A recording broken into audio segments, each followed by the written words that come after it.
that, and then you could look at it in plenty of different ways. You know, it's tough that I have to go through this, but I'm not too down about it. I'm not worried about it. What was that walk back to the locker room like for you? After I'm assuming you knew what happened when you went down. Yeah, that was tough.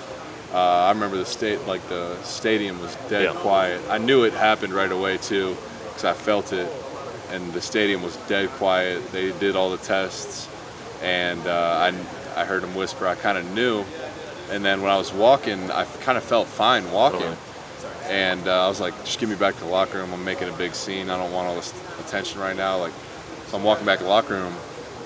I started jogging, actually. I was like, man, I'm going to look so soft when they send me back out there to play. Like, I made such a big scene. And they're like, no, you're not going back out to play. So, actually, there was a bunch of, like, panic, and, like, my mind was racing at that point.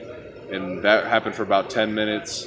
And then I kind of just wrote down all my thoughts about what I needed to do. In the locker room right there? Yeah, I asked for a piece of paper and a pen, wrote down everything that I needed to do, prayed, talked to my family, and it was okay. It was just on to the next thing, hoping the team won, and then after that, just attacking everything else. So you went through all the grieving stages right there in the locker room? Yeah, about 10 minutes. Accelerated minute, yeah. Yep. You still have the paper? No. Once I figured it out, I wrote it down. I have it in my phone. Yeah, I wrote it down. But actually, I lost my tooth in that game too. These two front teeth right here, they popped out in warm-ups, and there was like a glove. And I asked one of the trainers to put it in there. So after the game, I was like trying to find my tooth, trying to figure everything out. And they're like, "Oh, here's your tooth," and they gave me the glove. I'm like, okay, made sure it's in there. It's not in there. There was a finger missing. My tooth was missing. So that took like another 10 minutes for them to like find my two front teeth. And I'm like, all right, well, this is not a very good day right now. How do you lose your teeth in warm-ups? These are they were fake right now. already? Yeah, so I'm waiting to get them permanent. So you're not visiting Miami anytime soon, I assume? Hey, it wouldn't be a bad place, yeah.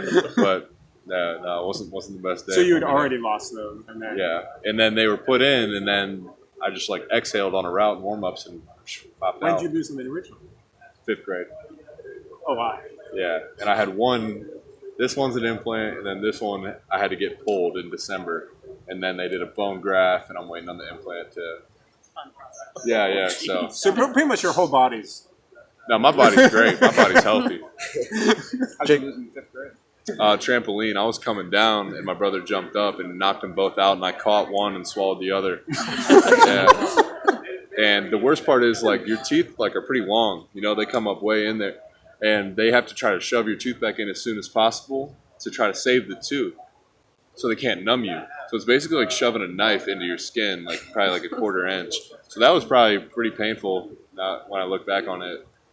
Jake, how much have they, I mean, they talk about the injury and everything, want to know about your health, but how much do they ask you questions as far as how you handled it? Because I assume that, they ask you a lot of stuff like mental, sometimes more important than the physical. Have they asked, do they get into that, and are they talk to you about that? I mean, none of the teams are in the locker room, but they can ask around the coaches and how I handle adversity.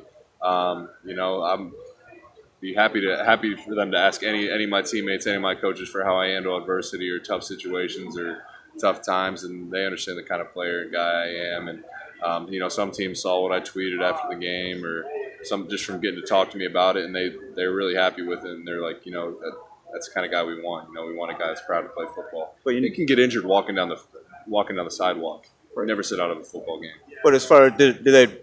Because some guys, if they get hurt, maybe they get upset, they get withdrawn. That wasn't the case for you. Do they kind of talk about that with you? Oh, no, I'm not upset about it, or like obviously it's not.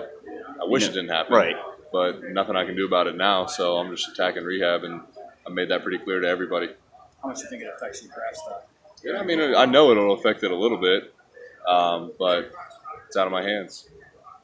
Have you always been like that? Just sort of like, hey, I know it's the cliche, control the controllables, but have you always been like that? It's come with maturity, for sure. When you're younger, you just panic at everything, but I got a good parents that have helped me mature. But as I've matured, I've just realized I don't understand why I'm panicking, because that's just going to make everything worse. So I panicked for about 10 minutes, and then I've been good ever since. And I also have a buddy, I got to shout him out, Cody Casey, played football at Georgetown. Great football player, man of God, great guy. You guys should look up his story. And had a great freshman year. Going into his sophomore year, broke his leg. They had to put a rod in his leg. 6 surgeries later and a few infections later, they had to let him know, we got to amputate your leg right below the knee. A year later, that guy's returning kicks for that team and playing defensive back.